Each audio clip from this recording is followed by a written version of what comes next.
प्रेक्षकांचं स्वागत आहे. मी अल्ताफ हुकमत मुलानी. मी तुम्हाला सतत वेगळे विषय, वेगळ्या चर्चा ग्रामीण भागात काय घडते आणि शहरात काय घडते तुम्हाला सतत वेगळ्या पद्धतीने दाखवण्याचं काम करत आहे.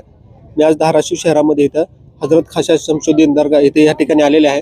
इथं आलेलो आहोत आणि आपल्या पाठीमागे पाहताय तुम्ही इकडं सुधीरांना आहेत. इथे सुधीरांना इथं आज चादर घेऊन आले होते.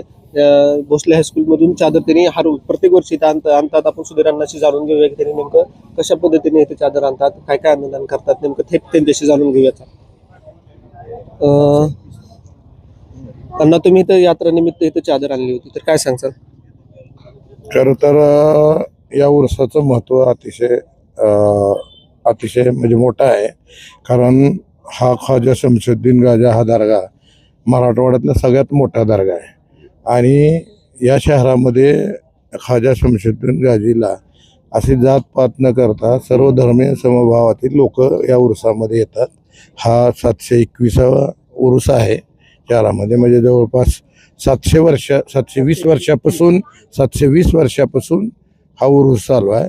इथं ह्या 10 दिवसामध्ये मला वाटतं जिल्ह्यातले सर्व लोक एकतर ख्वाजा शमशुद्दीन गाजीचं दर्शन घ्यायला येतात आणि उरुसामध्ये वेगवेगळी दुकानं लागली असतात, वेगवेगळे लहान मुलासाठी फार मोठे मनोरंजन गोष्टी असतात.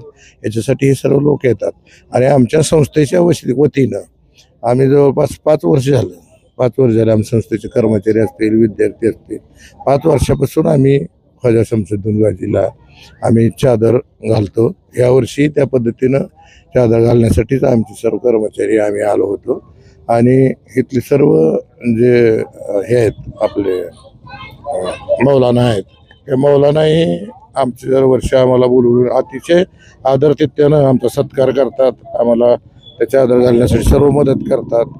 जे काही सगळी हे आहे रूढी परंपरा आहे त्या पद्धतीनं आम्ही ख्वाजा शमशुद्दीन गाजीला. खरं तर या शहरात ख्वाजा शमशुद्दीन गाजीचं एक महाविद्यालय नावानं निघायला पाहिजे होतं. ते प्रस्ताव मी उर्दू महिला महाविद्यालयाच्या नावानं ख्वाजा शमशुद्दीन गाजी उर्दू महाविद्यालय मी यावर्षी प्रस्ताव दाखल केलेला आहे. त्या नावानं हे व्हायला पाहिजे होतं. कारण एवढा जुना दर्गा असताना ख्वाजा शमशुद्दीन गाजीच्या नावानं काही झालेलं नाही शहरामध्ये, पण ते मी यावर्षी चालू करतो. अण्णा, मला सांगा, तुम्ही इथं कधी शाळा जी चालू करणार आहे, तुम्ही कधी चालू करणार आहे? पुढल्या वर्षी आम्ही ह्या वर्षी प्रस्ताव दाखल केलेला आहे. उर्दू महाविद्यालय, शाळा नाही, उर्दू महिला महाविद्यालय. महिलांसाठी काय होतंय की अजून थोडं मुस्लिम समाजामध्ये महिलांना शिकवायला थोडं मागपुढे बघतात, पण त्यांच्या जरी स्वतंत्र जर महाविद्यालय असेल तर त्या महिला शिकू शकतील. कारण महिला हुशार आहेत, मुली अभ्यासू असतात. आता आमच्याकडे आम्ही बघतोय की बाकीच्या समाजामध्ये सुद्धा मुली जास्त शिकतायत, मुलं शिकायला तयार नाहीत.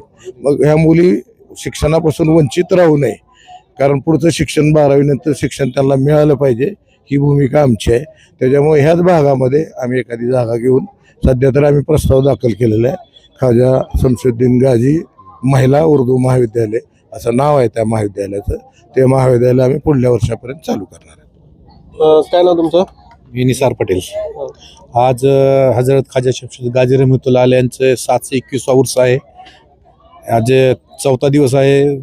गव्हर्नमेंटच्या नियमानं बुधवारी सुट्टी होती, पण अण्णाला काही काम असल्यामुळे ते काल येऊ शकले नाहीत. त्यांना ते गोरे सर आहेत नूतन प्रयोग विद्यालयाचे, त्यांचे आज 4th-5वं वर्ष आहे. हजरत ख्वाजा शमशुद्दीन गाजी यांना चादर अर्पण करतात. ते आज अण्णाला वेळ मिळाला, अण्णा आलेत. अण्णांनी असा प्रस्ताव ठेवलेला आहे. अगोदर आमची चर्चा झाली होती. अण्णांनी म्हटले होते की बाबा तुमच्या मुस्लिम समाजाच्या महिलांना आज पण असं दांबून ठेवल्याने करतात, शिक्षणामध्ये मागं करतात. त्याच्यामुळं मी एक स्वतः हिंदू असून मुस्लिम महिलांसाठी दर्ग्याच्या नावाने एक महाविद्यालय चालू करणार. शाळा नाही, महाविद्यालय चालू कर, ज्याच्या अर्थीने मुस्लिम समाजातील महिला ह्या सुशिक्षित झाल्या पाहिजे असं अण्णाला यावर्षी प्रस्ताव मांडला आहे. यांच्या कृपेनं हजरत ख्वाजा शमशुद्दीन गाजी रहमतुल्लाह यांच्या कृपेनं समजा पुढल्या वर्षी तो महाविद्यालय चालू होईल आणि प्रत्येक वर्षी यांनी चादर आणण्याचा असा निर्धार केलेला आहे. यावेळी सर्व भोसले स्कूलचे पूर्ण स्टाफ, नूतन प्राथमिक विद्यालयाचे हेडमास्टर गोरे सर आणि आमचे मौलाना कलीम हाफिसा पण आलेले होते. त्यांनी पण दुआ केलेली आहे तिथं की बाबा लवकरात लवकर ह्या महाविद्यालय चालू झाल्यानंतर मुस्लिम समाजाला इतरत्र भटकत फिरण्यापेक्षा, दुसऱ्या जिल्ह्यात मुस्लिम समाजाला शिक्षण घेण्यापेक्षा आपल्या उस्मानाबाद धाराशिव जिल्ह्यामध्येच आणि ते पण धाराशिवमध्येच असं शिक्षण मिळावं यासाठी अण्णा प्रयत्न करणार आहेत. अन्नाच्या बाबतीमध्ये काय वाटतं तुम्हाला? अन्नाच्या बद्दल काय वाटतं? अण्णा आता महाविद्यालय चालू करणार आहे, तर त्याच्याबद्दल काय सांगतो? मग अण्णा महाविद्यालय चालू अगोदर त्यांचे 2, 3, 4 शाळा चालू आहेत आणि एक 25 शाळा चालू आहेत. 25 शाळा चालू आहेत. महाविद्यालय झालेले आहेत. त्यांचं ते डी फार्मसी चालू आहे, बी फार्मसी चालू आहे. त्याप्रमाणे ते काहीतरी मदत करतील, समजा असं मुस्लिम समाजाच्या बाबतीत काहीतरी करतील असं आम्हाला त्यांच्याकडून अपेक्षा आहेत. संस्था आणि त्यांची संस्था आजपर्यंत मुस्लिम समाजाच्या एवढ्या शाळा असून, महाविद्यालय असून, आजपर्यंत ह्या दर्ग्याला कोणत्याही माध्यमिक शाळेनं चादर किंवा कोणता एक फुल सुद्धा चढविलेलं नाही. पण आज 5 वर्ष झालं नूतन प्राथमिक विद्यालय कडून ह्या दर्ग्याला चादरचं अर्पण करण्यात येते. आज पोस्ट हायस्कूल तर्फे पण करण्यात आले, पण मुस्लिम समाजाच्या शाळा महाविद्यालय असून त्यांनी एकानेही आजपर्यंत चादर अर्पण केलेली नाही. बघा इथं आपण सुधीरांना इथं आपल्यासोबत होते, आपण त्यांच्याशी जाणून घेतलेलं आहे. इकडे अजून आहे त्यांनी काय नाव तुमचं? कलीम मौलाना. आता इथं अण्णा आले होते इथं चादर चढण्यासाठी, तर काय सांगतो? ठीक आहे, मी हिंदीमध्ये बोलतोय. मला खूप आनंद होत आहे, थोडासा मराठी बी बोलतो. खूप आनंद होत आहे. आमचे जुने मित्र आहे, लहानपणाचे मित्र आहेत. आम्ही बघतो यांच्या वडिलापासून आम्हाला जे सहकार्य लाभलेलं आहे दर्ग्यामध्ये येणं जाणं आणि मुस्लिम बांधवांशी प्रेमाने राहणं, एकता आणि अखंडता हे मेसेज देणं त्यांचं कार्य आहे. हे आम्हाला खूपच आनंद वाटत आहे. आणि दरवर्षी ते आमचे अण्णा आणि त्यांचे मुलं सुद्धा आदित्य पाटील सुद्धा काल आले होते आणि ह्याच्या अगोदर त्यांचे वडील सुद्धा आमचे दिवंगत केशवराव पाटील साहेब यांनी सुद्धा आमच्या लहानपणी इथं येऊन गेलेले आहेत आणि सतत येत होते. आणि त्यांचं जुनं घर इथं एक मोरे बिल्डिंगच्या पाठीमागे होतं, एक मैरानच्या इथं होतं. ती म्हणजे कसं आहे, आमचे लहानपणापासून आमचे एक कॉन्टॅक्ट आहेत आणि आम्हाला खूप आनंद होत आहे की त्यांनी दर्गा उर्सच्या निमित्त दर्गा हजरत खाजमुद्दीनमध्ये येऊन त्या चादर अर्पण करून एक संदेश दिलेला आहे, एकता आणि अखंडता, हिंदू मुस्लिम एकत्र राहो.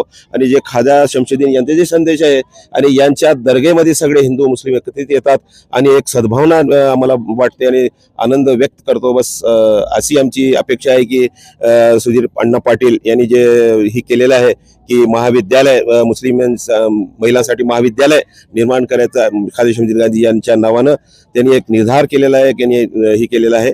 तर आम्ही ईश्वराशी प्रार्थना करतो की आम्ही त्यांच्या पाठीशी आहो आणि ईश्वर त्यांना खूप याने उनको आयुष्य लाभो अशी आमची प्रार्थना देवाशी आहे. बस. बघा आपण धाराशिव शहरामध्ये इथं खाजा शमशुद्दीन दर्गा या ठिकाणी आलो होतो. आपल्यासोबत सुधीरांना होते, त्यांचे कर्मचारी होते. आपण त्यांच्याशी जाणून घेतलेलं आहे. त्यांनी इथं 5 वर्ष अगोदरपासून इथे येतात त्यांनी आणि फुल वगैरे चादर वगैरे इथं चढवतात आपल्याला त्यांनी सांगितलेलं आहे. आणि ह्याच वर्षी त्यांनी इथं एक महाविद्यालय सहित सुरू करणार आहेत. खाजा शमशुद्दीन या दर्ग्याच्या नावाने इथं महाविद्यालय चालू करणार आहे. बघा मी तुम्हाला पूर्ण विषय दाखवलेला, कसा वाटला विषय नक्कीच कळवा. असे काही वेगळे विषय असतात खाली माझ्या स्क्रीनवर नंबर दिलेला आहे, त्या नंबरला तुम्ही थेट संपर्क करू शकता. कॅमेरामॅन नबी जवळ सोबत मी अल्ताफ हुकमत म्हणाली, उस्मानाबाद, धाराशिव.